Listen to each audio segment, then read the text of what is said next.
Hello everyone, Mr. Minix. My name, math is my game. This is probably one of the last lessons I'll be recording this school year. Chapter 7, Section 1, Exponential Functions. A lot of ground to cover, so I'm just going to get right to it. Y is equal to A times B to the X. I'll make that nice and big for everybody at home to see. That is the form of an exponential function. What makes an exponential function different from anything else we've seen is where the variable x is. Do you notice where it is? It's the exponent, hence the name exponential functions. If you recall all those other functions we've studied this year, such as the absolute value of x, such as x, such as x to the squared, such as x to the cubed, such as well, let's just start with those. All of those other functions that we've studied so far this year pass through the origin, and they pass through 1, 1, don't they? Exponential functions aren't going to pass through the origin, and they aren't going to pass through 1, 1 usually. Usually. Most of the time they won't. But anyway, has anyone ever heard the expression, it's happening at an exponentially increasing rate? So let's just take a look at an exponential functions graph. My class here, they've got calculators in their hands. So I'm going to go to a graphs page, and we're just going to explore the graphs of several of these, just to kind of see if we can formulate a hypothesis, if you would. So the form is a times b raised to the x power. Now the calculator is going to hate that. It's going to say, yeah, we're not graphing anything because we don't know what a and b are. So I'm just going to make a my favorite number in the whole wide world. I'm going to make it 3. And I'm going to make b one of my top 10 favorite numbers, the number 2. So if we look at y equals 3 times 2 to the x, take a look at it. Would you just look at it? Now I want you to think about something. What's the y-intercept of that graph? Can you tell? The y-intercept is 3. So I'm going to press tab, and I'm going to go ahead and press up, and I'm going to change that a value of 3. I'm going to make that a 1 now. What's my y-intercept? 1. I'm going to change that a value, and I'm going to make it -4. What do you think that's going to do to the graph? It's going to flip it over. And what do you think the y-intercept is going to be? -4. So based on what we've seen so far, what can we say about A? A is the y-intercept. Good. So in your notes, you probably want to jot that down. A is the y-intercept. In other words, the graph of every single exponential function that is of this form will pass through the point 0, comma, A. Now, an interesting thing is, what happens if we let a equal 0? Do you know what's going to happen if a is equal to 0? Let's change our a value to 0 and see what happens. Tab, let's make a 0. Wait a minute, what's 0 times anything? 0. So isn't that just going to make the whole thing 0? Which is going to make the whole thing the x-axis, yeah. So we need to say something else about A. All right, shout out to Mr. Del Torto for being an upstanding citizen and grabbing his homework before the zoo field trip. So because when A is 0, the whole thing is 0, what we need to say then is that A is not allowed to equal 0. That's an important part of this. And on an upcoming quiz, probably next week's quiz, I'm going to ask you to give me the form of an exponential function and include any and all restrictions. And one of those restrictions is that a, which is the y-intercept, is not allowed to equal 0. Okay? So let's keep on exploring this. So I'm just going to default a back to 1. So there's 1 times 2 to the x. Now I'm going to change my b value a little bit. It was 2. I'm going to make it 3. Whoa. I'm going to try making it 4. I'm going to try making the b value 1.5. 0.01. Whoa. The line's kind of starting to flatten out. What do you think is going to happen if my b value is exactly 1? Somebody's saying something. I can't hear what they're saying. What happens if my b value is 1? It's going to be a flat line or a horizontal line, right? Because 1 to any power is 1, and we would have y equals b. So we probably ought to say something about the b value. B, it wouldn't be a very exciting exponential function if the b equaled 1, so we're going to say b is not allowed to equal 1. B is not allowed to equal 1. So let's go back to this graph again. So what we've seen so far is that these functions, these exponential functions, have been from left to right. How would you describe that? What the graph's doing from left to right? Would you say it's increasing or decreasing? Increasing. Everybody with me? And in exponential speak, we have a G word. Anytime the graph is going up or increasing from left to right, we say that's exponential growth. Everybody with me so far? I want you to keep in mind what our b value has been. Now, how can we change that to exponential decay? Make a negative b value? Let's see what happens if we make a negative b value. So let's make that 3 a negative and see what happens. Well, so it's kind of interesting what happens there. As x increases, y decreases. You might think of that as decaying, but exponential decay usually refers to having some kind of substance. What I mean by that is we have some kind of element, radioactive element, that might be decaying. Now, if you look at this graph here, does it look like we have anything to start with based on what the y value is? No. So the deal is that particular graph is a reflection of an exponential growth function, and we can't really call that exponential decay because we don't have anything to start with. Well, well, the deal is, I guess what I better say is A has to be greater than 0 to bring to the table to be able to discuss growth or decay. Okay, if we want to mention the words exponential growth and exponential decay, our A value has to be positive. Because if we're talking about the context of this substance is growing at an exponential rate or it's decaying at an exponential rate, we have to have something. If we don't have something, then we can't rightfully talk about it growing or decaying. Question? Oh, we got, how do we make it decay? Make the exponent negative? Let's try that. Let's see what happens if we make the exponent negative. I am so glad you said that. Because it brings up something that I often overlook. So my computer is going to cooperate one day. So we're going to go ahead and put the exponent on the negative. I said we're going to put the exponent on the negative, or the negative on the exponent.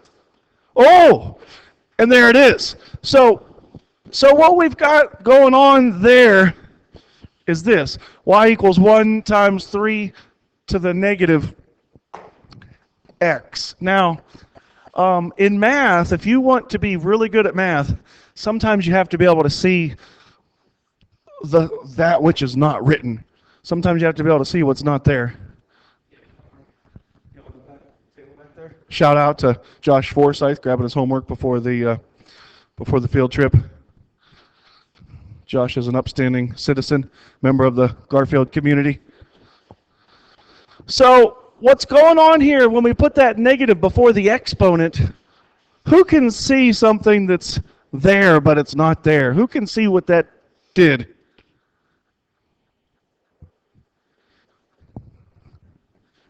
Anybody?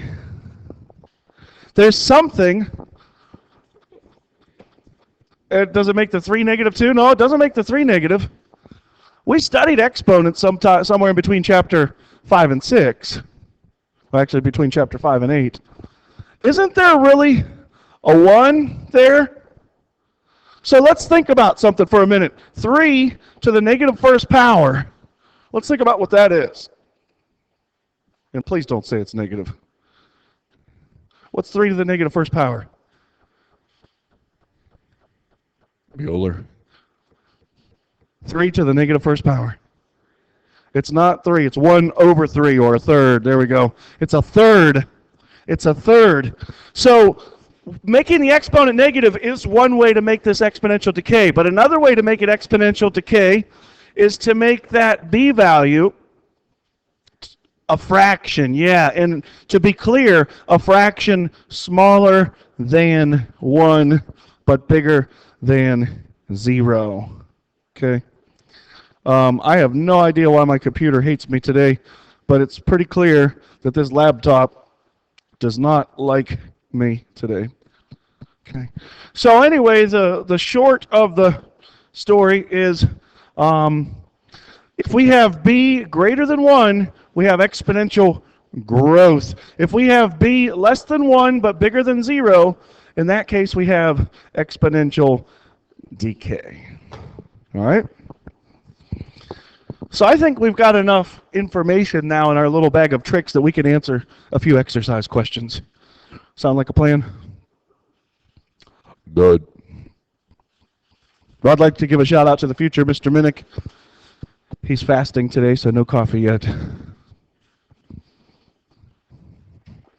Has to get some blood work done. I already know what the results are going to be. Fantastic, I wish. I hope they don't find the implant. No, never mind. Okay. Example 1. Identify each as growth or decay. So we'll look at number A, number B, number C, number D, and number E. Here we go. Y equals 5 to the x. Y equals 0.5 times 7 to the x. Y equals 7 times 0.5 to the x. Y equals negative 3 to the x. Y equals 7 to the negative x. That ought to be a good start. Number A, what do we think? Growth or decay? Growth. Now, keep in mind, we have exponential growth anytime we have a positive A value and anytime the B value is bigger than 1. To be clear, the B value, some people overlook this fact, the B value is the thing, the term, the number that's being raised to the power x. All right? So, back to this example then. In number 5, our b value is 5. So our b value is greater than 1, so that's definitely growth for number A there. Number B, what do we think about that one? I heard decay. Now, what we got to look at is the b value. So here's the 0.5, here's the 7. What are we looking at here for our b value, the 0.5 or the 7? The 7. So again, the b value is bigger than 1, so this one is growth also.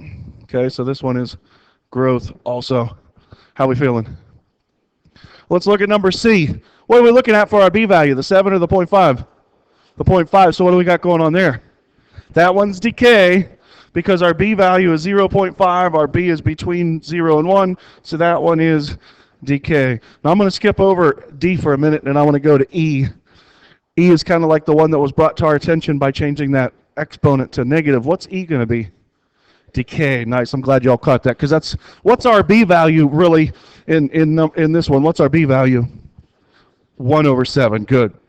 So this one then is truly decay.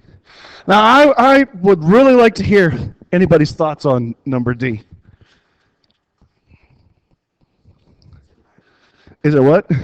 It is neither. Why is it neither?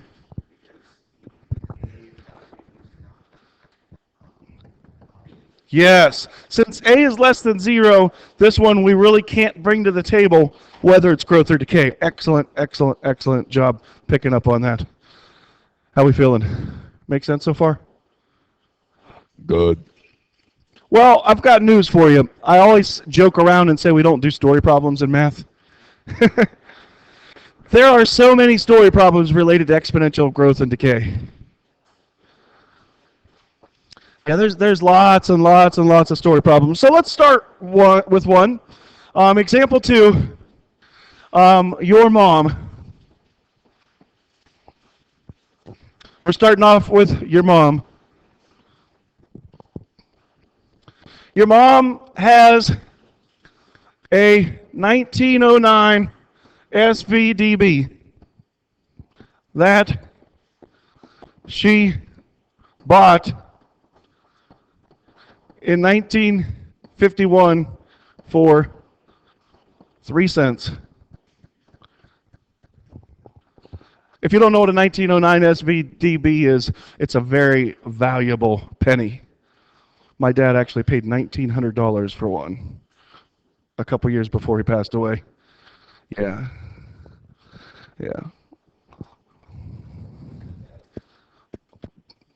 Do you just look at it and it's worth a lot of money? The coin, what's that? What's the coin? It's just a coin.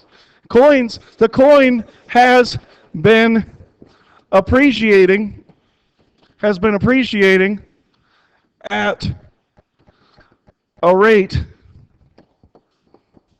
of 5.4% per year since 1940.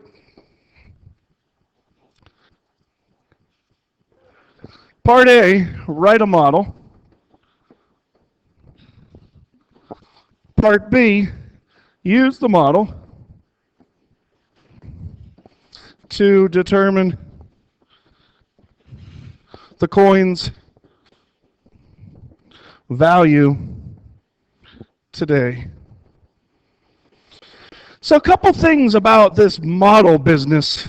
When we hear the word model, the first thing that probably comes to mind is Tyra Banks or Ashton Kutcher or something like that. Somebody who's pretty, somebody who's attractive, somebody who's good looking.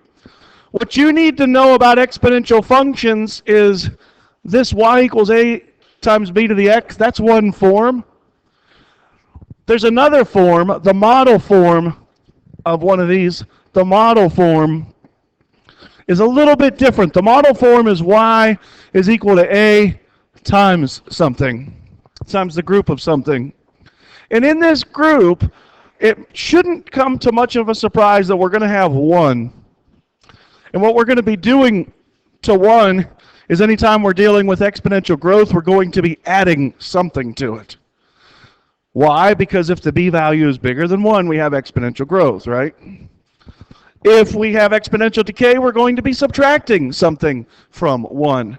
Why? Because if we have an exponential decay, our b value is smaller than 1. What are we going to be adding, subtracting? Well, it's known as r. Not to be confused with when pirates address you and they say, R. I don't know why they sound so mad all the time. Pirates and Germans, what's going on with them? 9. Why is it always the pirates and the Germans are so mad? Somebody needs to buy them a corn dog. Anyway, so what you need to realize about A is our y-intercept. And if you think about a graph, a lot of people don't quite comprehend what a y-intercept is, what a y-intercept means. So the coordinate there is 0, comma A. Here's our x-axis and here's our t-axis. What on earth does t stand for? Time. So we're talking about what's happening over the course of time. So how much time has occurred at the y-intercept? How much time has gone by at the y-intercept?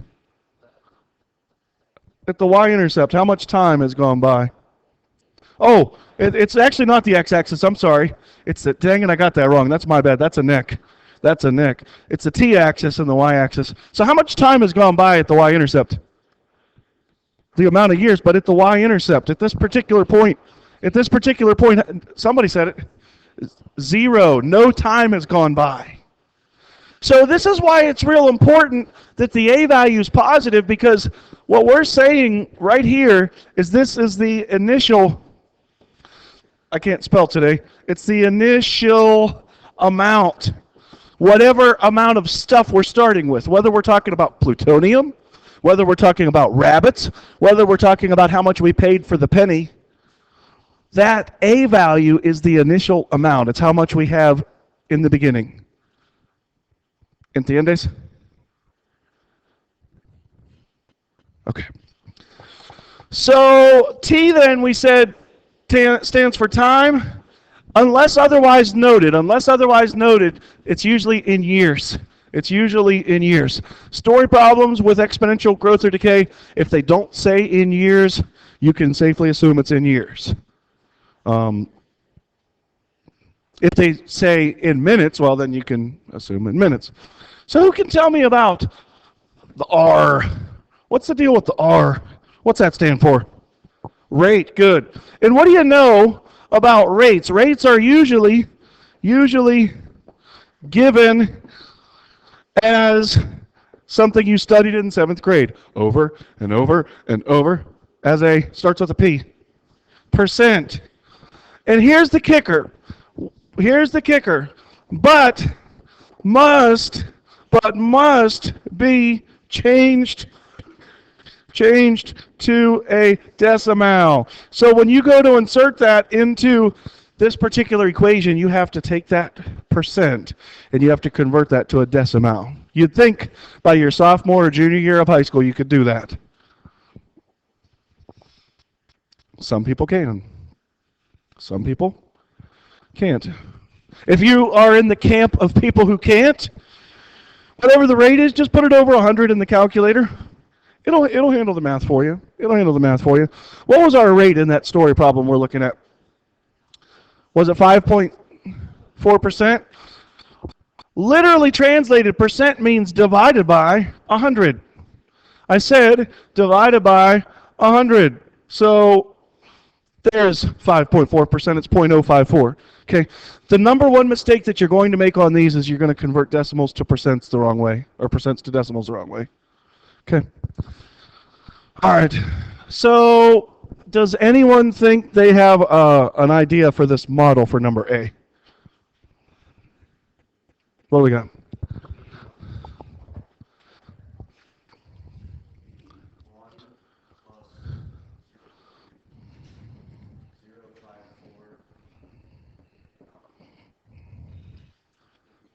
Good, in parentheses, I like it.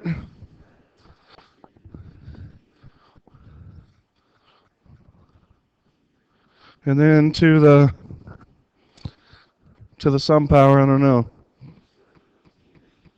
Well, we're in 2017 now. 17 plus 49, 66 or 68? Is it 66? 66 to the 66 power. That's a good start. A couple things I don't like about it. Number one, models are going to follow this form. So we need a y, we need an equals. But I like the 1 plus 0.054. That's awesome. What are we thinking to fix this? Y equals, okay, now we're cooking. Oh, 0.03, yeah, because we have to have the starting amount. Now to the what? To the 0.66. Here's the thing, you can ask my advanced students about this, they hate me. 1 point, they hate me because of 1 point. They took their chapter test, and because of 1 point, like 17 of them missed this question. I said it 7 times in class. I said, when you write a model, the variable t has to stay t whenever you're asked to write a model. If you don't, then you didn't write a model. So that 66, we will apply that in part B. But when you write the model, we do need to go ahead and leave that exponent in the general case so that we could use that model in any situation, not just after 66 years. Does that make sense? So when you write a model, to be crystal clear, you have to leave the variable, that exponent variable, as a variable. If you don't, I will deduct a point when I ask you to write a model. Okay. So then use the model to determine the coin's value today. So we're going to go ahead and see what the coin's worth now in 2017. So we're going to go y equals 0.03 times 1. 1 plus 0.054, isn't that just 1.054? And then we're going to raise that to the 66th power. All right, let's see. 0.03 times 1.054. to the 66th power. And that coin is now worth 96.5 cents. I think I have the rate wrong.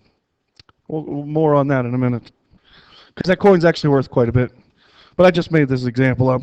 So the answer would be about 97 cents. Whenever you do a problem with money, you always want to go to 2 decimal places. You always want to use the standard rounding rules for numbers. Questions?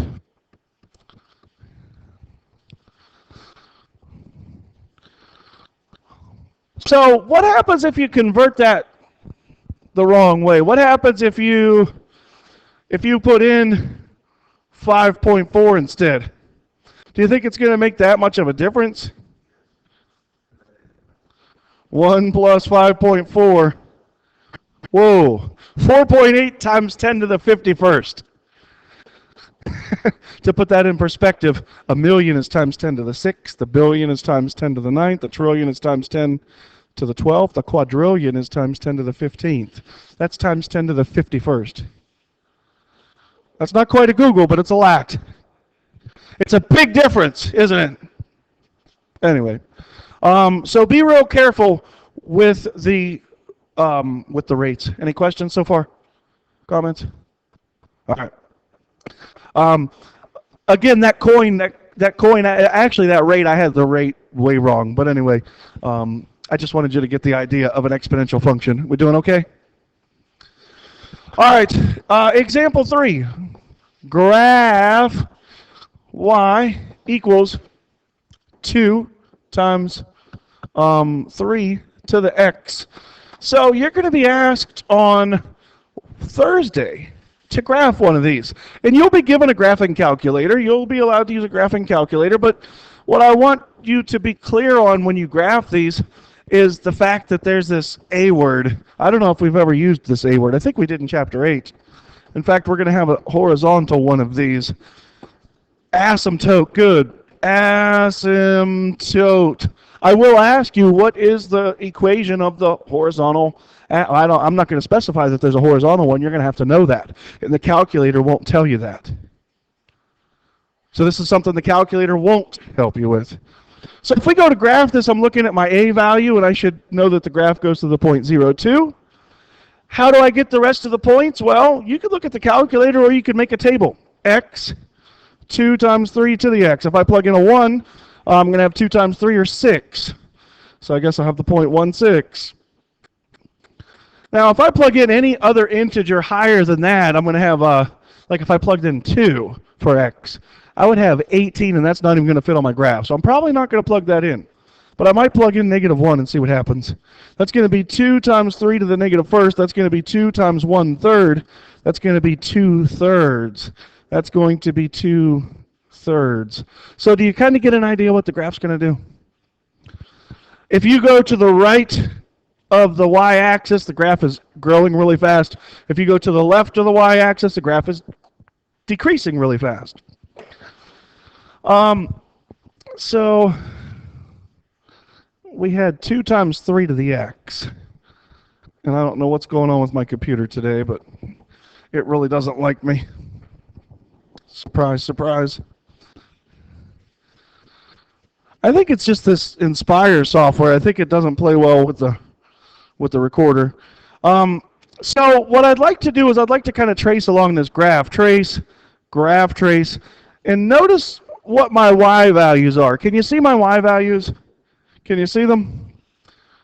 5.28 e -4. That's 0.0005. Let's keep on trucking. When I get out here, that's 1 times 10 to the -7. That's 0.00000001. What's going on with my y values? Are they ever going to zero out? No. So the dealio is the graph, as we approach the negative infinity mark, the graph is getting closer and closer and closer and closer to y equaling 0, but y will never equal 0. Okay? So what we need to realize then is that this graph has a horizontal asymptote, and its equation in this case is y equals 0. Okay, that tells us something about the domain, not the domain, I'm sorry, scratch that, that's a neck. That tells us something about the range of the graph. What's the range? What's the range of this graph going to be then?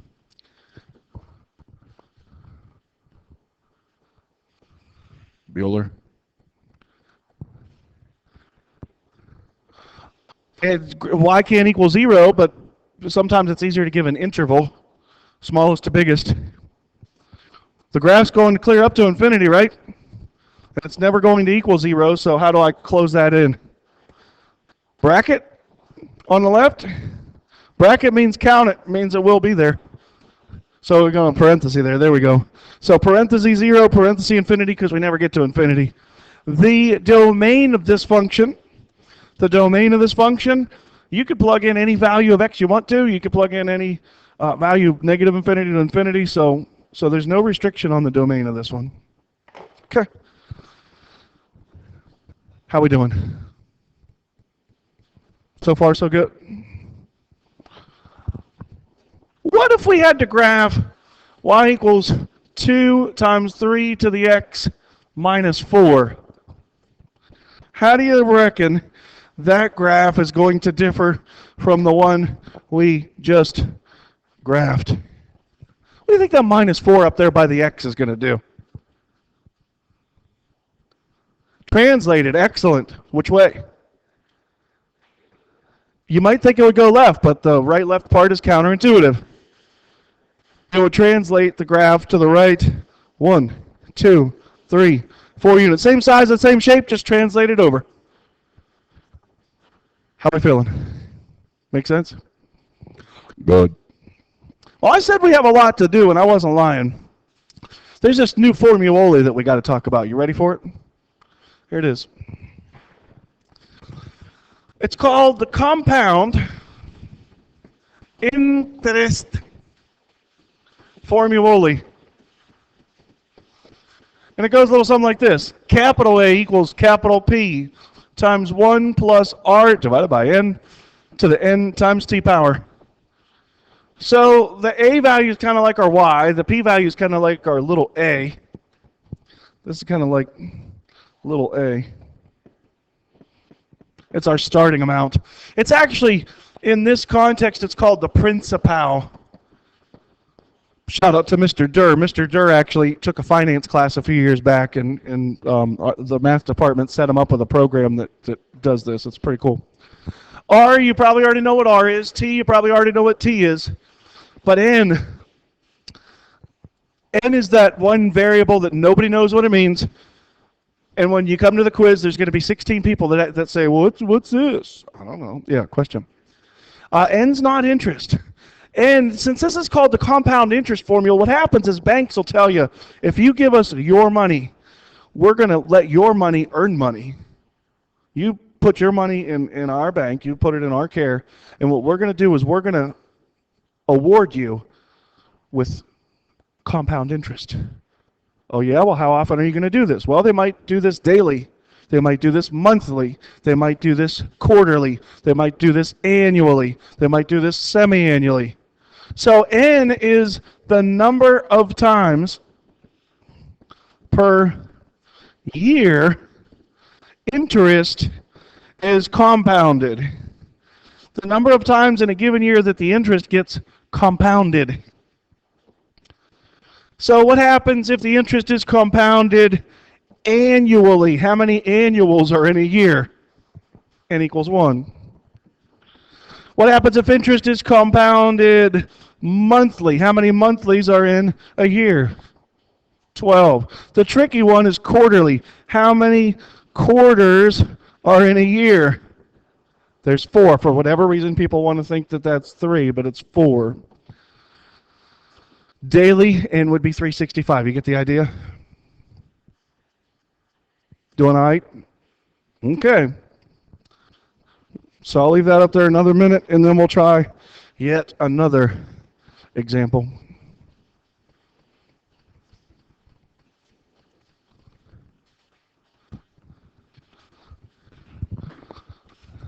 Ready? Here we go. Example. Jamie deposits $5,000 into an account that earns interest compounded daily at 0.8%. How much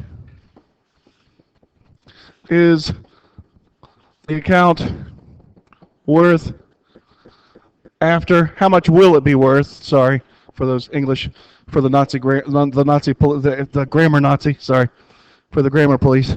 How much will the account be worth after 25 years? After 25 years. So we're going to say A equals P, 5,000, times 1 plus the rate. Be careful. What's the rate going to be? Yeah, it's going to be 0.008 divided by, what's our N going to be if the interest is compounded daily? What's our N going to be? 365, so that's over 365. And then we exponentiate or raise this to the N times T power, so we raise this to the 365 times 25 power. Okay? So remember, we're dealing with money. So you want to go to 2 decimal places. So you got 5,000 times the quantity, 1 plus 0.008 divided by 365, raised to the power 365 times 25. I said times 25. And so we get, it looks like an even $6,107. That's kind of cool. So the bank paid you $1,100 over 25 years just to keep your money with them. $6,107.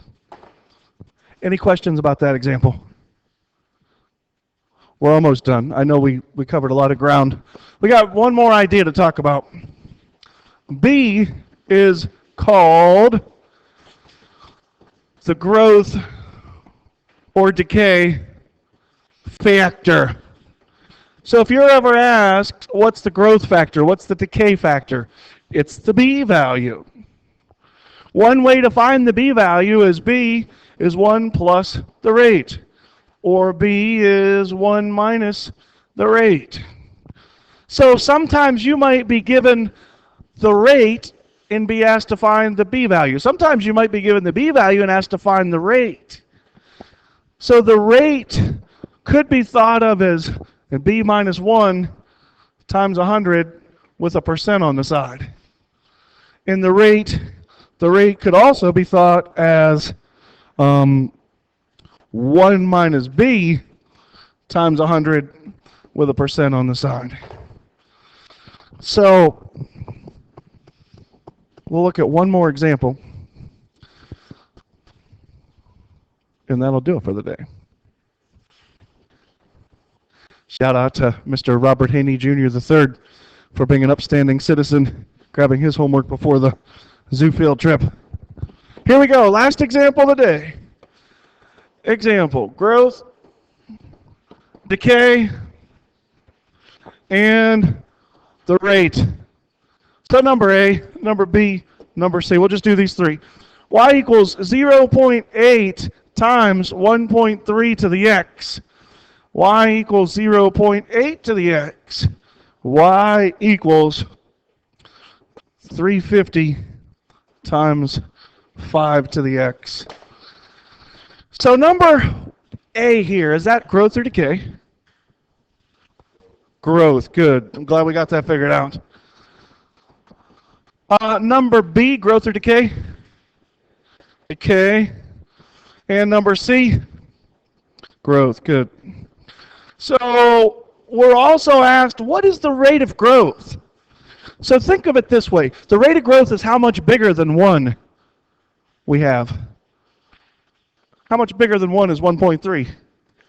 0.3, but rates are usually advertised as percents, right? So you need to take 0.3 And you need to convert 0.3 to a percent.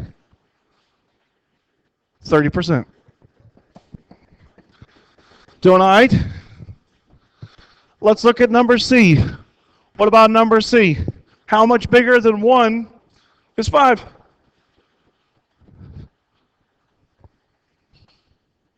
Four. What's 4 as a percent? Somebody said it? 400%. Nice. 400%. Finally, the decay one. How much smaller than 1 is 0.8? 20%. Or 0.2, so it's 20%. Okay, a lot of people want to do some weird stuff with the decay. They think the decay rate's 80%. No. Real quick on the calculator, I just want you to see something that might help make sense of the decay rate.